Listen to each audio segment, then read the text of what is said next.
Hello my dear students, welcome to my YouTube classes child growth में आप लोगों का स्वागत है। आज हम पढ़ने वाले हैं कि बिजली, आकाशीय बिजली कैसे बनती है, किस प्रकार से आकाशीय बिजली गिरती है, उससे होने वाले क्या क्या नुकसान हैं, उनसे हमें क्या क्या चीजें देखने को मिलती हैं, किस प्रकार से आकाशीय बिजली कुछ क्लाउड में होते हैं, कुछ नीचे जमीन पर आते हैं, तो वो किस प्रकार होते हैं। आइए इस टॉपिक्स में हम लोग डिटेल्स में जानते हैं। सबसे पहले आप लोगों को पता है कि आकाशीय बिजली गिरने का कारण क्या है। मैं बता दूं, आकाशीय बिजली क्यों गिरती है, क्योंकि कहीं ना कहीं उनमें करंट पैदा होता है। वो करंट क्यों पैदा होता है उसको देख लेते हैं। सबसे पहले आपको पता है कि वाटर सोर्स होते हैं हमारे, चाहे वो कुछ भी हो गए, जैसे कि लेक्स, पॉन्ड्स, रिवर्स या प्लांट भी ले लो ना। प्लांट भी क्या करते हैं, वाटर वेपर छोड़ते हैं ना, उनमें से वाटर वेपर निकलता है, हमसे भी वाटर वेपर निकलता है। कोई नीचे जो घास होते हैं, प्लांट्स होते हैं, जितने भी होते हैं, उनसे भी वाटर वेपर निकलता है, आपको पता है। और साथ में ये भी पता है आपको, जो वाटर सोर्स होते हैं जैसे लेक्स हो गए, पॉन्ड्स हो गए, रिवर हो गए, सीज हो गए, सबसे ज्यादा सीज से यानी समुद्र से ही सबसे ज्यादा वाटर वेपर निकलता है, आपको पता होगा। तो जब गर्मी यहाँ पे पड़ती है तो वाटर वेपर क्या होता है, यहाँ से ऊपर की तरफ पड़ता है। जैसे कि आपको पता है कि जब कोई भी वस्तु यानी जब पानी को गर्म किया जाता है ना, तो जो गर्म पानी होता है वो वाटर वेपर बन के कहाँ जाता है, ऊपर की तरफ जाता है। आपने ये देखा होगा अपने घर पे, जब आप कोई चीज, मम्मी अगर खाना बना रही है या आप कभी चाय बना रहे हो या कुछ कर रहे हो, तो आप देखते हो वाटर वेपर जो होता है वो ऊपर की तरफ उठता है, पता होगा ना। तो जो पानी होते हैं ना, वो हीट के कारण, जो सूर्य की रोशनी होती है उसके हीट के कारण क्या होते हैं, गर्म होते हैं। क्या होते हैं, यहाँ पे गर्म होते हैं, और गर्म होके ये ऊपर की तरफ उठने लगते हैं। समझ में आ रहा है सबको। जब ऊपर की तरफ जाते हैं तो आपको पता है 165 मीटर के ऊपर टेम्परेचर में क्या होता है, धीरे धीरे कमी आने लगती है। समझिएगा बात को, टेम्परेचर क्या होता है, कम होने लगता है। जब टेम्परेचर कम होने लगता है तो ये जो वाटर वेपर होता है ये ऊपर जाके क्या निर्माण हो जाता है, किसमें कन्वर्ट हो जाता है, आइस में। मैंने यहाँ पे लिखा है आइस, ठीक है ना। तो धीरे धीरे जब ऊपर जाता है तो ये आइस में कन्वर्ट हो जाता है, आपको पता है, कोई दिक्कत नहीं इसमें। और जब ये ऊपर की तरफ जाता है तो ये हमेशा प्लस के पॉजिटिव होता है, ठीक है ना। ये कैसा होता है, पॉजिटिव होता है। जब ऊपर ये जाता है तो ये आइस में जाके यहाँ पर क्या हो जाता है, कन्वर्ट हो जाता है। अब आपको पता है कि ऊपर जब ये आइस में जाता है तो ये आइस थोड़े दूर दूर होते हैं, ना कि बिल्कुल पास पास हो जाएंगे। जब ये आइस में कन्वर्ट होते हैं ये दूर दूर होते हैं, और जब वहां पे हवा चलता है या हवा के कारण, किसी भी चीज के कारण, जब क्या होता है, ये आपस में क्या करते हैं, टकराते हैं, एक दूसरे से क्या करते हैं, ये टकराते हैं। और जब ये टकराते हैं तो इनमें स्टैटिक डिस्चार्ज होता है, ठीक है ना, यानी स्टैटिक चार्ज, इसमें करंट प्रवाहित होता है। तो इसमें भी प्लस और माइनस दो तरीके के चार्ज उत्पन्न होते हैं, समझिएगा।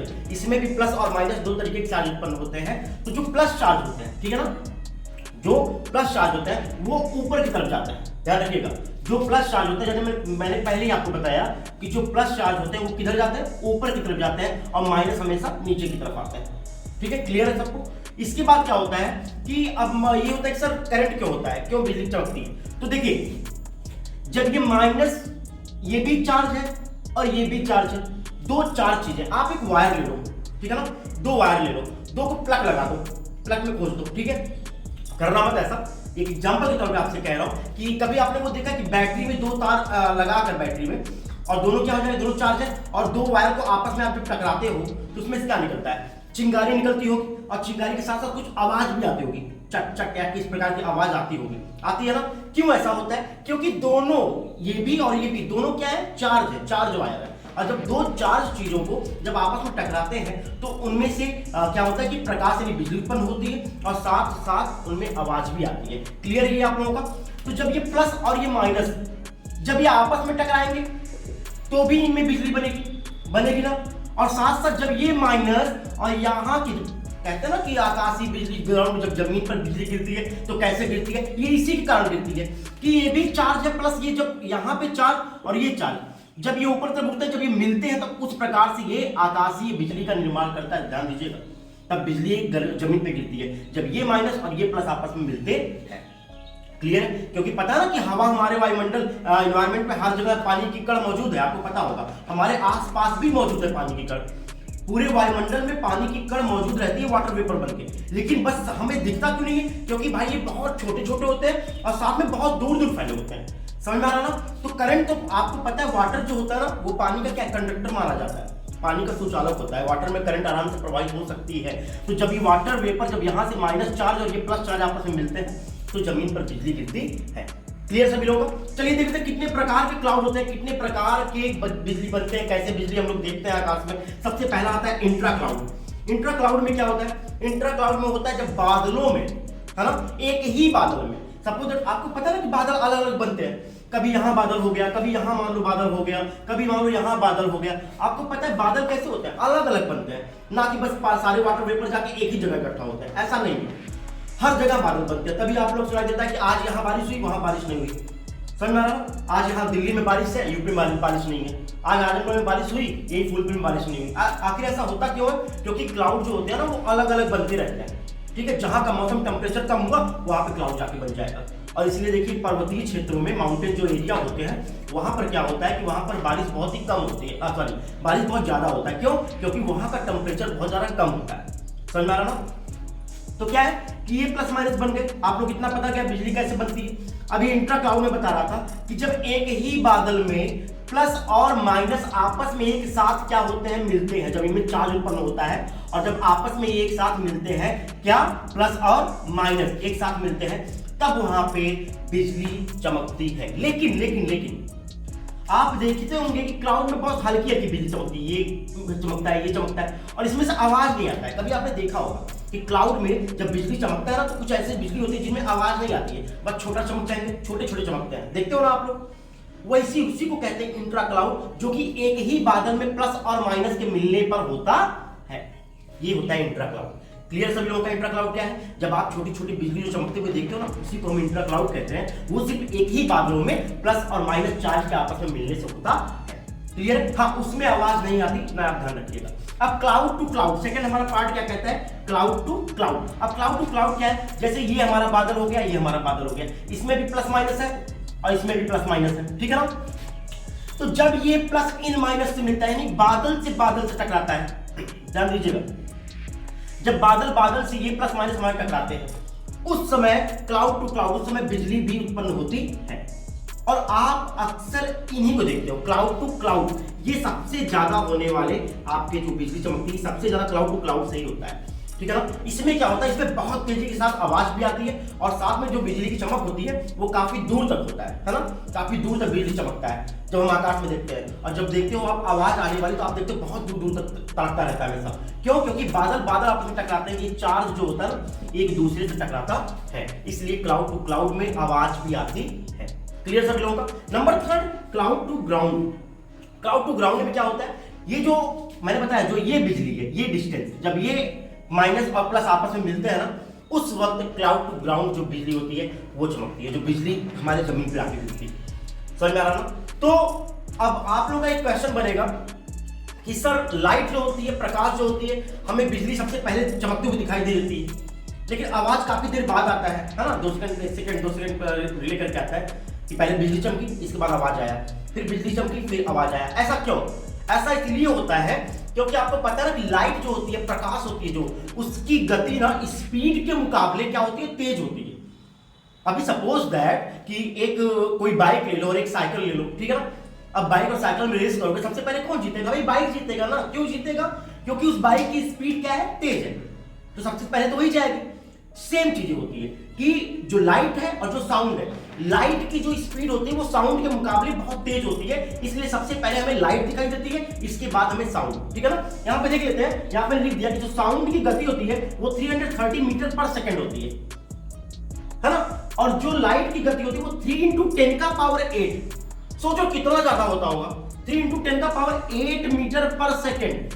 तो इसीलिए हमारी जो लाइट होती है वो सबसे पहले यहाँ पे हमें दिखती है, और जो आवाज होती है, साउंड होती है, वो हमें सबसे लेट में आता है। क्लियर है? ये टॉपिक सब लोग क्लियर हो गए? चलिए अगला टॉपिक देखते हैं कि जो बिजली चमकती है ना, जब बिजली ग्राउंड पे गिरती है, उस समय जो वोल्ट, जो बिजली पैदा होती है ना, वो लगभग 10 करोड़ वोल्ट पैदा होता है, 10 करोड़, ठीक है? और करंट 10,000 एम्पियर, 4-5 एम्पियर में तो हमारे भैया वो फ्रिज भी और कूलर भी ये सब चलने लगता है। 10,000 एम्पियर बिजली क्या करता है ये, जब बिजली चमकती है ग्राउंड पे, जब गिरती है 10,000 एम्पियर, ये इतने करंट क्या होते हैं, प्रोड्यूस होते हैं उस समय जब बिजली गिरती है। साथ साथ हीट कितना आता है आपको पता है ना? सूर्य का हीट कितना होता है? 6000 डिग्री सेल्सियस के आसपास होता है ना? लेकिन जब वो बिजली चमकती है ना, उस समय 27,000 डिग्री सेल्सियस से 30,000 डिग्री सेल्सियस तक हीट क्या होता है, वो प्रभावित होता है, उस समय हीट निकलते हैं जब बिजली चमकती है। और टाइम, हाँ, नुकसान क्यों नहीं होता है? जब इतना चीज है, जब ये 10 करोड़ वोल्ट तैयार होता है, करंट 10,000 एम्पीयर करंट उस समय निकलता है, हीट इतने निकलते हैं, तो हमें नुकसान क्यों नहीं होता है, जो कि हमें खत्म हो जाना चाहिए बिल्कुल। ये इसलिए नहीं हो पाता क्योंकि इनकी टाइम 0.0005 सेकेंड। सोचो इतने जब मिली सेकेंड में जब आएगा तो ये समझ में आता ही नहीं, बिल्कुल पता ही नहीं चलेगा, आया गया। अब कितना जल्दी आया क्या नहीं पता है, इसीलिए लोग क्या है यहाँ पर सेफ है। क्लियर सभी लोगों का? तो ये आप लोग कुछ पॉइंट था कि बिजली कैसे चमकती है, बिजली बनती कैसी, आकाशीय बिजली कैसे होती है, क्या क्या प्रोड्यूस करती है, कौन कौन से क्लाउड कहाँ कहाँ पे बिजली हम लोग देखते हैं। इंट्रा क्लाउड पढ़ा हमने, क्लाउड टू क्लाउड पढ़ा, क्लाउड टू ग्राउंड पढ़ा, साथ साथ हमने देखा साउंड की स्पीड क्या है और लाइट की स्पीड क्या है। लाइट पहले जमीन पर हमको दिखाई देती है, साउंड हमें बाद में सुनाई देती है, क्यों ऐसा होता है, ये भी टॉपिक्स मैंने क्लियर करवाया। आइए देखते हैं बिजली से किस प्रकार हम अपनी सुरक्षा कर सकते हैं। चलिए ये टॉपिक्स देखते हैं। बिजली से सुरक्षा करने का उपाय क्या है, हम किस प्रकार बिजली से बच सकते हैं। सबसे पहला तरीका क्या है कि कभी भी ना हमें ओपन जगह पे नहीं रहना चाहिए, ठीक है ना। ओपन जगह पे हमें नहीं रहना चाहिए।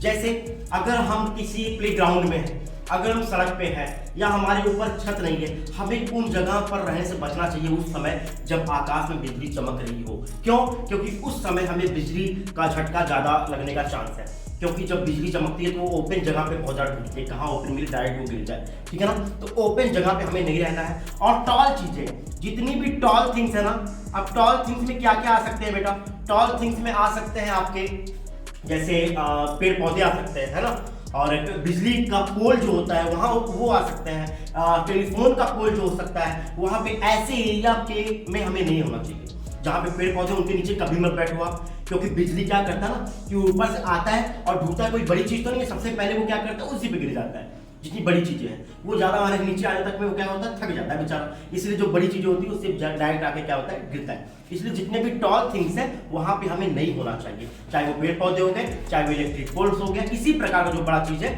उसके नीचे हमें नहीं खड़ा होना चाहिए। आपको पता है कि लिबर्टी ऑफ जो स्टैचू बना हुआ है जो, तो उस पर कितनी बार आकाशीय बिजली गिरती है। क्यों ऐसा होता है? क्योंकि ना वो सबसे लंबा है, इसलिए उस पर बहुत ज्यादा बिजली गिरता रहता है। सेकेंड थिंग हमें क्या समझना है कि टॉल थिंग्स जो होते हैं वहां पे हमें नहीं रहना चाहिए। हाँ, अगर आप सपोज दैट किसी प्लेग्राउंड में, ठीक है ना, सपोज दैट किसी प्लेग्राउंड में आप खड़े हो गए, वहां फंस गए, अब बिजली चमक रही है, आप क्या करिए, आप सबसे पहले वहां पर बैठ जाइए, ठीक है, क्या करिए, वहां पर बैठ जाइए। अब बैठ कर अपने कान को क्या करिए, बंद कर लीजिए, ठीक है।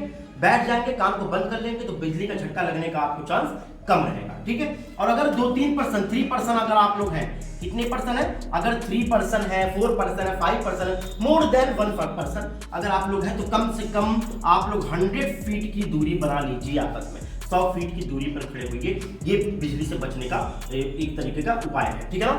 तो 3% या मोर देन 1% तो डिफरेंट आप लोग का डिस्टेंस कितना होना चाहिए, 100 फीट का होना चाहिए। ये आप लोग का टॉपिक क्लियर हुआ। आइए और क्या टॉपिक बता सकते हैं। 100 फीट हो गया, प्लेग्राउंड हो गया, ठीक है, टॉल थिंग्स हो गया, ओपन, हाँ। और कभी भी बीच हो गए, समुद्र बीच, ठीक है ना, समुद्र बीच हो गया, रिवर्स हो गए, जितने भी वाटर सोर्स है, वाटर सोर्स के पास हमें कभी नहीं खड़ा होना चाहिए। क्योंकि आपको पता है कि वाटर सोर्स होते हैं वो बहुत ज्यादा कंडक्टर होते हैं आपकी इलेक्ट्रिसिटी के, ठीक है ना। तो वाटर सोर्स के पास तो बिल्कुल भी नहीं खड़े होने चाहिए, क्योंकि वहां पे अगर झटका लगेगा ना, धीरे से आप निकल ही लोगे, बचने का कोई चांस नहीं है, ठीक है। तो वाटर सोर्सेज जितने होते हैं वहां पे हमें नहीं खड़ा होना चाहिए।